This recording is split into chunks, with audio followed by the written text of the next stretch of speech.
Video ini membahas tentang stoicisme dan mengapa kamu membutuhkan lebih banyak filosofi ini dalam hidupmu. Karena ada satu hal yang jarang diberitahukan orang kepada kita, dan hari ini kami akan mengatakannya secara perlahan. Stoicisme adalah sebuah aliran filsafat yang berkembang selama hampir 480 tahun di Yunani dan Romawi kuno. Filosofi ini dipraktikkan oleh semua kalangan, mulai dari budak hingga kaum bangsawan. Alasannya sederhana.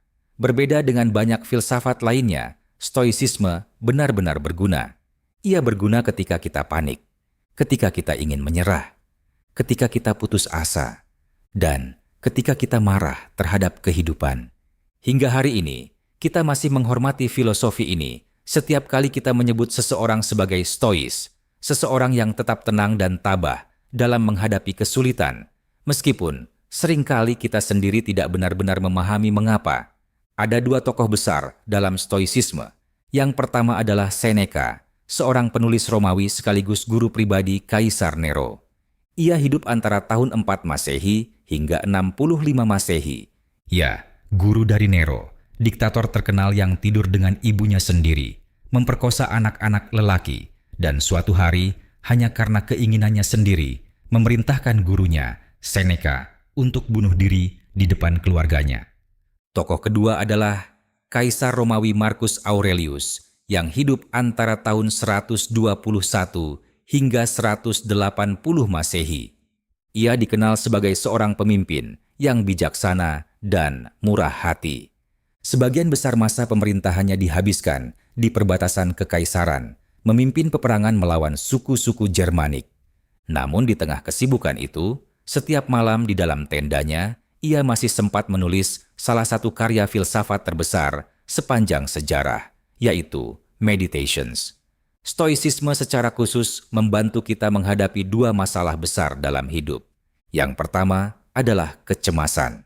Ketika kamu merasa cemas terhadap sesuatu, kebanyakan orang justru membuat keadaan semakin menjengkelkan. Mereka merasa memiliki kewajiban untuk menghiburmu. Mereka berkata, semuanya akan baik-baik saja. Jangan khawatir. Semangat. Bagi para filsuf Stoa, cara seperti itu adalah sebuah kesalahan besar. Mereka menolak segala bentuk penghiburan yang hanya bertujuan memberi harapan kosong. Karena menurut mereka, harapan adalah candu bagi emosi. Harapan harus dikendalikan jika seseorang ingin memperoleh kedamaian batin. Mengapa? Karena harapan hanya membuatmu naik lebih tinggi sebelum akhirnya jatuh lebih keras. Sebaliknya, para stoik menyarankan jalan yang berbeda. Jika ingin tetap tenang, katakanlah kepada dirimu sendiri sesuatu yang jauh lebih gelap. Mungkin semuanya akan berjalan buruk. Mungkin aku benar-benar akan dipenjara. Benjolan ini mungkin memang kanker. Aku mungkin benar-benar akan dipecat dan dipermalukan. Teman-temanku mungkin akan jauh lebih sukses dariku. Namun ada satu tetapi yang sangat penting. Apapun yang terjadi, aku tetap akan baik-baik saja. Karena pada akhirnya, seperti yang dikatakan Marcus Aurelius, kita semua jauh lebih kuat daripada yang kita kira. Di penjara memang tidak menyenangkan. Kehilangan pekerjaan juga menyakitkan. Menjadi bahan tertawaan orang lain tentu memalukan. Namun manusia mampu melewati semua itu. Stoicisme memberi kita keberanian untuk menghadapi hal-hal terburuk yang mungkin dilemparkan kehidupan kepada kita. Dan jika benar-benar tidak sanggup lagi, para stoik bahkan berulang kali mengingatkan bahwa bunuh diri selalu merupakan pilihan terakhir. Seneca pernah berkata, apakah kamu tidak lagi melihat jalan menuju kebebasan? Jalan itu ada tepat di depanmu. Kamu hanya perlu membalikkan pergelangan tanganmu. Untuk membangun keyakinan terhadap ketahanan diri sendiri, para stoik menyarankan latihan yang cukup unik. Secara berkala, misalnya 2 kali setahun, lepaskan pakaian terbaikmu. Kenakan pakaian compang-camping, tidurlah di lantai dapur hanya beralaskan tikar. Makanlah roti keras yang sudah basi, dan minumlah air hujan dari mangkuk hewan. Mengapa? Karena dengan cara itu, kamu akan menemukan sebuah kenyataan yang luar biasa. Seperti kata Marcus Aurelius, hampir tidak ada hal-hal materi yang benar-benar dibutuhkan untuk menjalani kehidupan yang bahagia bagi orang yang telah memahami hakikat kehidupan. Topik kedua yang sangat diperhatikan oleh para Stoik adalah kemarahan. Orang-orang Romawi terkenal mudah marah. Para Stoik ingin membantu mereka menjadi lebih tenang, namun caranya cukup berbeda. Mereka menggunakan logika. Menurut mereka, kemarahan bukanlah sifat bawaan. Bukan karena darahmu panas, bukan karena temperamenmu, melainkan karena kamu memiliki cara berpikir yang keliru tentang kehidupan. Kemarahan muncul ketika harapan yang salah bertabrakan dengan kenyataan yang tidak kita duga. Kita tidak marah setiap kali sesuatu yang buruk terjadi.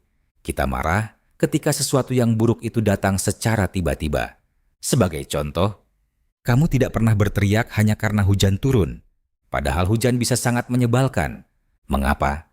Karena kamu sudah mengharapkan hujan. Hal yang sama seharusnya berlaku untuk seluruh kehidupan. Jangan hanya mengharapkan hujan, harapkan juga pengkhianatan, fitnah, kekejaman, pencurian, penghinaan, nafsu, keserakahan, kedengkian. Ketika kita menerima kenyataan bahwa kehidupan memang penuh penderitaan, kita akan jauh lebih jarang marah. Orang bijaksana berusaha mencapai keadaan di mana tidak ada lagi kejadian mendadak yang mampu merusak ketenangan batinnya. Setiap tragedi seolah-olah sudah diperhitungkan sebelumnya. Kami akan menutup video ini dengan salah satu kalimat paling indah yang pernah diucapkan Seneca. Ketika para prajurit Nero menyeretnya menuju kamar mandi, tempat ia diperintahkan untuk mengakhiri hidupnya dengan pisau, istrinya, Paulina, serta kedua anaknya menangis histeris sambil memeluk jubahnya.